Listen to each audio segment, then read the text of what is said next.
Water depth so you can see the change.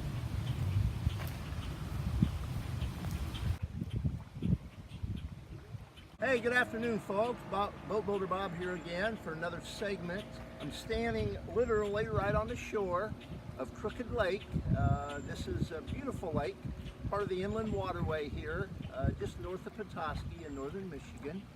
And we're going to launch a couple days from now on Monday, historic Mackinac boat, which I've been telling you folks about. I've been building over the last couple years.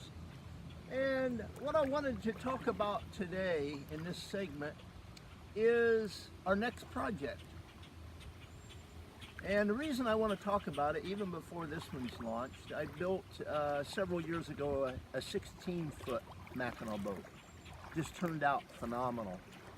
Matter of fact, we sailed into Harbor Springs one evening, landed in front of the Pier Restaurant, and came in just a ghost of a wind after being on the waters about 8-9 hours sailing in, bucking a headwind, a very light one at that, from Charlevoix.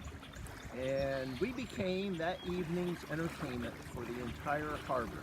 Didn't know we were going to be, but as we rounded the points in Harbor Springs, people were getting ready to go out to dinner, very well dressed, began to walk down their lawns to see this boat. The Pointer boat that is docked at the Pier Restaurant had a boatload of passengers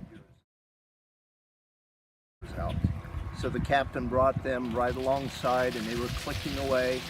Had a wonderful evening, but the highlight to the evening was we sailed in to the Pier Restaurant. It was not an easy feat that night. We just had a ghost of a wind.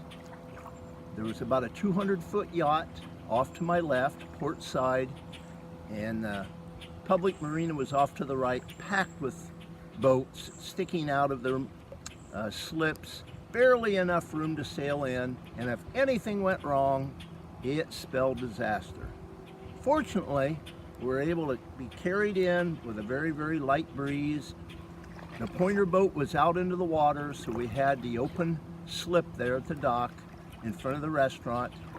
And as I'm sailing in, it dawns on me, there's a lawn full of people eating outside. And I'm like, oh no, I better not mess up.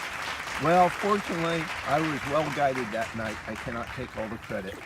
The moment I came in, touched the dock, the entire lawn stood up and gave us a welcoming standing ovation. Quite a highlight after being on the water all day. Anyway, that was a little 16-footer, which has inspired me to build this 30-footer. But what I want to talk to you today about is our next project. And we think it's time. We're not sure. I'm going to be speaking to a couple good friends of mine. One happens to be probably the #1 shipwright in North America, if not the entire world, lives out in Maine. But we're thinking about building a very large vessel.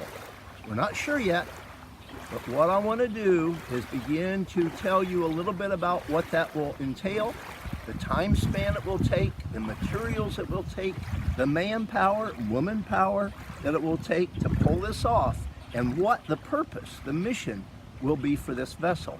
Anyway, we're going to be telling you more about that as the developments, but it's hot off the press. We're thinking of building a very large vessel, a very famous vessel.